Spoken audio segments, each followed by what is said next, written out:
안녕하세요, 로미입니다. 지난 시간 자소서 작성 꿀팁에 이어서 이번 시간에는 면접 꿀팁 10가지를 알려드리고자 합니다. 첫째, 자소서 읽고 쇠뇌하기입니다. 무슨 얘기냐면 대부분의 지원자들이 면접 몇 시간을 남겨두고 회사의 이력이나 요즘 제품, 요즘 시장 트렌드 등을 달달달달 외우고 있어요. 그런데 사실 그 부분도 중요는 하지만 외운 걸 얘기하는 자리가 아니거든요. 그 분야에 대해서 잘 알고 있는다고 뽑는 게 아니고 같이 일하고 싶은 사람을 뽑는 자리입니다. 경력직이라면 물론 그 분야에 대한 지식을 많이 가지고 있는 게 훨씬 중요하겠지만 제 영상을 보시는 분들은 신입 면접을 준비하는 분들이 많을 거예요. 특히 저처럼 평범한 일반 신입을 준비하는 사람이라면 회사에 대해서 달달 외우는 시간보다는 차라리 그 면접 준비하는 시간에 자소서를 읽고 나의 캐릭터를 확실하게 내가 마인드 컨트롤을 하고 이미지 메이킹을 해서 준비를 하는 게 더 중요합니다. 예를 들어서 자소서 편에서 알려드렸듯이 자소서 안에 나의 캐릭터가 예를 들어서 나는 꼼꼼하고 창의적이고 긍정적인 사람이에요 라고 써놨다면 그와 관련된 사례들도 다시 한번 잘 읽어보고 이런 질문이 들어왔을 때 그래 나는 긍정적인 사람이니까 이런 캐릭터와 관련된 이런 대답을 해야지 라고 연습을 하는 거죠. 그런데 예를 들어서 자기소개서 썼던 거 다시 보지도 않고 면접에 들어갔는데 내가 자기소개서에 꼼꼼하다고 해놓고 그걸 제대로 안 읽어서 들어가면 어떤 질문이 들어왔을 때 저 되게 덤벙대요 라는 대답을 할 수도 있거든요. 그러면 이 사람은 자기소개서랑 실제 면접이 굉장히 다르네 라는 인상을 줄 수 있겠죠. 그러면 사실 뽑힐 확률이 낮아지겠죠. 적어도 내가 자소서에 쓴 그 캐릭터와 나 스스로는 일치하고 나의 캐릭터가 이런 거다라고 강하게 어필하기 위해서는 그 면접 준비하는 몇 시간 안 남은 시간 동안 자기소개서를 다시 보면서 나의 캐릭터를 더 잘 어필할 수 있게끔 연습을 하시기 바랍니다. 두 번째는 예상 질문 만들고 연습하기입니다. 물론 예상치 못한 질문 너무 많이 나올 거 아니에요 라고 생각할 수 있는데 생각보다 예상할 만한 질문도 많이 나오거든요. 그래서 자기소개서 그리고 본인의 지원서 내용을 프린트를 쫙 해서 그걸 꼼꼼히 읽으면서 이 부분에서 이런 질문이 나오지 않을까라는 걸 형광펜으로 칠하면서 예상 질문을 최대한 많이 만들어 보세요. 그리고 내가 보면 안 보여도 다른 사람이 볼 때는 궁금한 점이 생길 수 있으니까 친한 사람이나 전문가에게 본인의 이 지원서, 자기소개서를 보여줘서 예상 질문을 한번 만들어 보세요. 꼭 자소서뿐만이 아니라 지원서를 말씀드리는 이유가 거기에 써져 있는 휴학기간, 인턴, 봉사활동 이런 것들에 대해서 질문이 들어올 수도 있고요. 심지어 저는 이메일 주소에 대해서도 질문을 받았어요. 제 이메일 주소가 조금 특이한데 그 배경이 있을 거 아니에요. 그래서 그거랑 연관을 지어서 저의 캐릭터가 이런 사람이어서 뽑히면 이런 스타일의 사람일 거예요 라는 걸 어필을 한 적이 있습니다.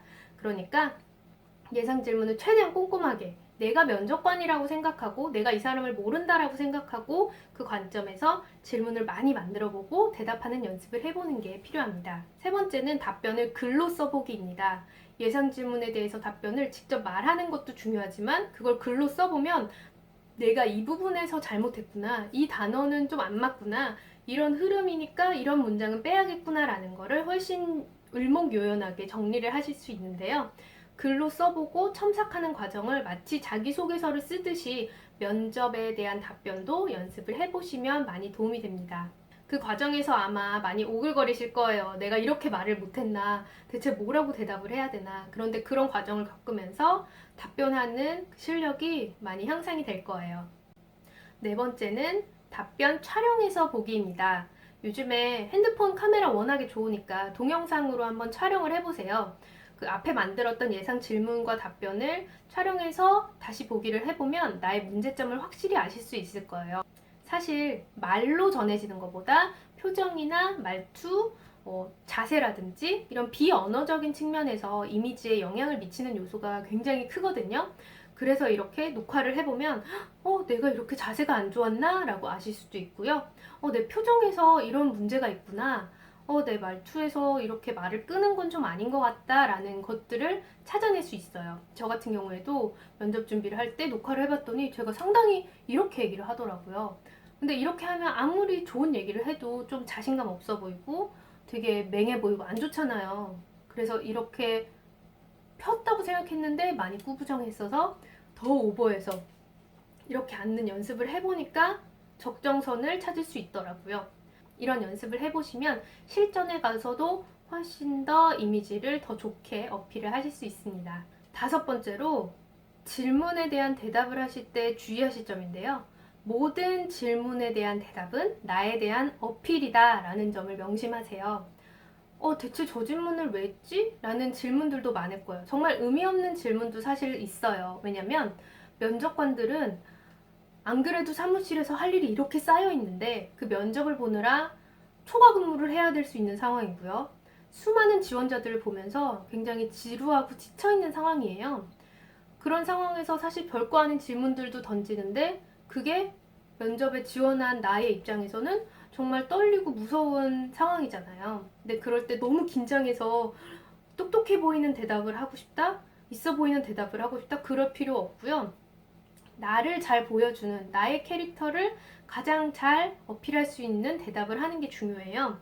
그래서 어떤 사소한 질문이 들어오더라도 기승전 자기 자랑으로 그렇다고 해서 너무 거만하다거나 너무 자랑을 하거나 그러라는 건 아닌데 결론적으로는 대답을 듣고 보면 쟤 괜찮네? 쟤 같이 일하고 싶네? 라는 느낌을 주는 게 중요해요. 예를 들어서 정말 별거 아닌 취미에 대한 질문이 들어온다 하더라도 예를 들어서 취미가 노래를 부르는 거다 라고 한다면 저의 취미는 노래 부르기인데 정말 분위기 띄우는 걸 잘합니다. 그래서 저는 회식 자리에서 정말 우리 팀의 분위기를 잘 띄울 수 있고요. 힘이 되어주는 막내가 되겠습니다. 이런 식으로 별거 아닌 질문도 나 뽑히면 잘할 거예요 라는 어필로 만들어야 된다는 거죠. 여섯 번째, 실수는 인정하고 침착한 뒤에 다음 단계로 넘어가기입니다. 사실 면접이 정말 긴장되는 자리여서 실수를 많이 할 거예요. 저도 많이 했었고요. 그럴 때 그 실수의 생각이 사로잡혀서 계속 있으면 그 다음도 와르르르 무너지거든요. 나 저 앞에 엄청 실수해서 잘못 대답했네? 망했다 이 생각만 하면 앞으로 주어지는 질문도 당연히 망할 수밖에 없잖아요. 그러니까 다 묻어두고 그거는 let it go, 지나간 일이다 라고 생각하고 차라리 너무 큰 실수를 했다면 이렇게 얘기하세요. 제가 너무 긴장을 해서 너무 입사하고 싶은 회사여서 실수를 했는데 정말 죄송합니다. 남은 질문에는 더 제대로 대답을 하겠습니다. 이런 식으로 말을 하는 게 낫겠죠. 예를 들어서 저도 한 화장품 회사에 면접을 봤을 때 어떤 제품을 가지고 설명을 하는 간단하게 얘기하는 자리였는데 이 제품명이 예를 들어서 수분크림인데 수분크림이라는 단어가 생각이 안 나는 거예요. 너무 긴장을 해서. 그래서 막 미스트, 아니 유분, 뭐더라, 로션 이런 식으로 실수를 했어요. 그래서 거의 30초 이상, 거의 1분가량을 버벅댔지만 그거에 대해서는 그냥 너무너무 하고 싶은 너무너무 열정이 가득한 대학생의 모습으로 좋게 넘어가 주신 거죠. 그래서 정말 죄송합니다 라고 하고 다른 질문에는 또 제대로 대답을 했더니 합격을 했던 경험이 있거든요. 그러니까 실수를 했다고 해서 이번 면접 망했다 끝이다 라고 하지 마시고 인정하고 그건 그거고 나머지 잘하자 라고 생각하고 빨리 다음 단계로 넘어가는 거. 면접 시간이 정말 짧기 때문에 한 생각에 갇혀 있으면 안 돼요. 계속 앞으로 나아가야 된다는 거 명심하세요.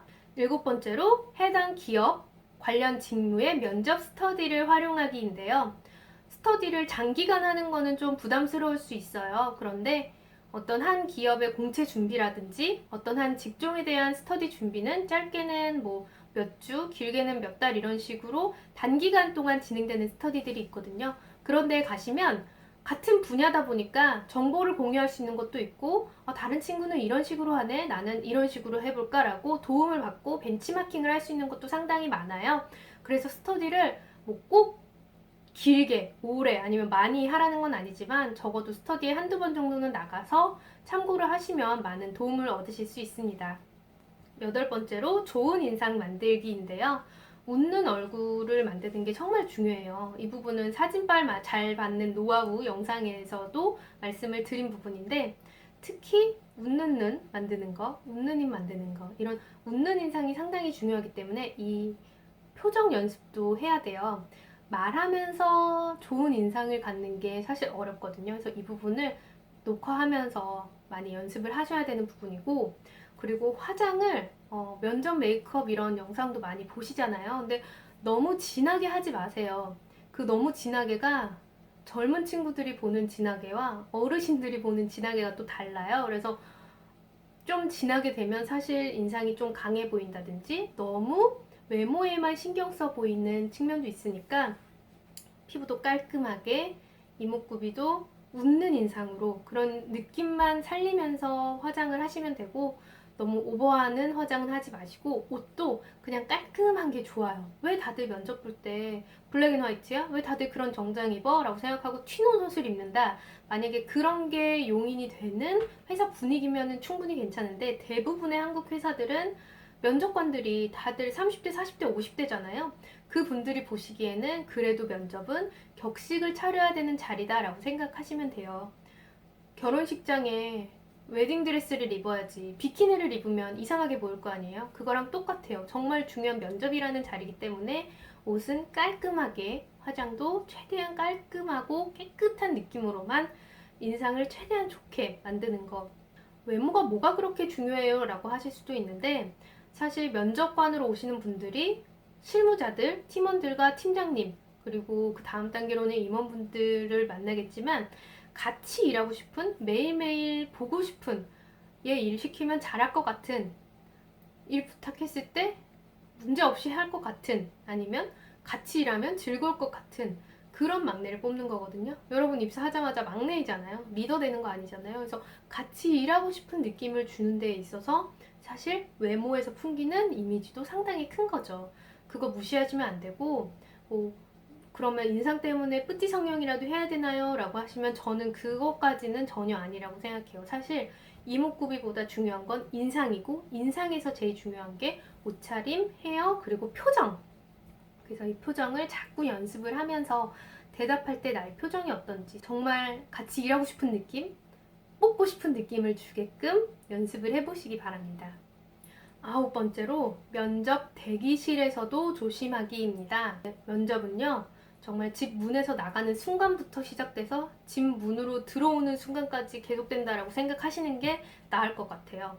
왜냐면 그 면접 보는 장소 말고 대기실에서도 그 팀의 분들이 계실 수 있고 인사팀에서도 계실 텐데, 잘못된 행동을 하면 그게 다 마이너스 요인으로 들어가고요. 심지어 그 건물의 그냥 1층 건물 옆에 카페에서도 그 회사 사람들이 있을 수 있어요. 제가 아는 한 동생은 정말 성실하고 괜찮은 친구인데 면접에 가는 길에 만원 버스에서 너무 힘들었던 거예요. 그래서 그 건물 1층 카페에 들어가서 너무 힘들어, 짜증나, 이런 얘기를 하면서 가방 팍 내려놓고 넥타이 팍 풀고 너무 덥고 짜증이 나서 그 화를 식히고 있었어요. 근데 그 화를 식히는 걸 면접관이 본 거예요. 그래서 면접장에 들어갔더니 그 카페에서 봤던 사람이 있고, 그 면접에서 충분히 잘했는데 결국 떨어지더라고요. 왜냐면 물론 여러분들도 나도 이런 지원자들도 짜증이 나는 상황이 당연히 있죠. 그리고 화가 날 수 있고, 그런데 처음부터 그런 모습을 보여주면 같이 일하고 싶은 느낌은 안 들 거 아니에요. 그래서 면접에 임하는 날에는 하루 종일 면접을 본다라고 생각하고, 쓰레기도 함부로 버리지 마시고, 욕도 함부로 하지 마시고, 버스에서건 면접 건물 1층에서건 근처에서도 나는 면접을 보고 있다, 누군가 나를 볼 수도 있다라는 태도로 조심해서 임하시는 게 기회를 놓치는 일이 생기지 않게끔 하는데 도움이 되실 거예요. 마지막으로 10번째는 면접 후에 고칠 점 오답 노트 쓰기입니다. 많은 분들이 면접에 다녀와서 힘들었어, 오늘 개망했어, 그냥 이러고 끝이잖아요. 근데 그게 아니에요. 사실 면접이야말로 정말 정말 중요한 수능이나 마찬가지거든요. 이게 합격하면 수능이 된 거고 떨어지면 모의고사가 된 거죠. 여러분들 모의고사 보고 나서 오답 노트 쓰잖아요. 내가 이 문제를 이렇게 잘못 해석해서 이래서 틀렸구나라는 오답 노트 쓰는 게 다음번 시험에서 정말 많이 도움이 되죠. 실제 면접만큼 도움이 되는 연습이 없거든요. 그래서 이번 면접에서 떨어졌다 하더라도 그 면접에서 어떤 질문에 어떻게 대답을 해서 이게 좀 안 좋았던 것 같다라는 거를 좀 쓰면서 연습을 해보시면 좋을 것 같아요. 물론 면접 다녀오면 머릿속 하얘지고 내가 뭐라고 했는지도 모르겠고 그런 상태긴 해요. 그래도 그날 저녁에 한번 쫙 생각을 해보면서 이 질문에 내가 왜 이렇게 대답했을까? 그 상황에서 내가 왜 이런 식의 대답을 했지? 이렇게 대답했어야 되는데, 이런 것들이 분명히 있거든요. 그걸 좀 써두시고 다시 한번 연습을 해보시면 그런 실수를 반복하는 걸 막을 수 있으실 거예요. 실제 취업 강의를 가면 훨씬 많은 내용을 알려드리는데요. 유튜브 영상을 통해서 자소서 꿀팁과 면접 꿀팁 10가지를 알려드렸습니다. 궁금하신 점 있으시면 댓글 남겨주시고 반응이 좋으면 관련된 내용들을 더 많이 영상으로 만나 뵙겠습니다. 시청해주셔서 감사합니다.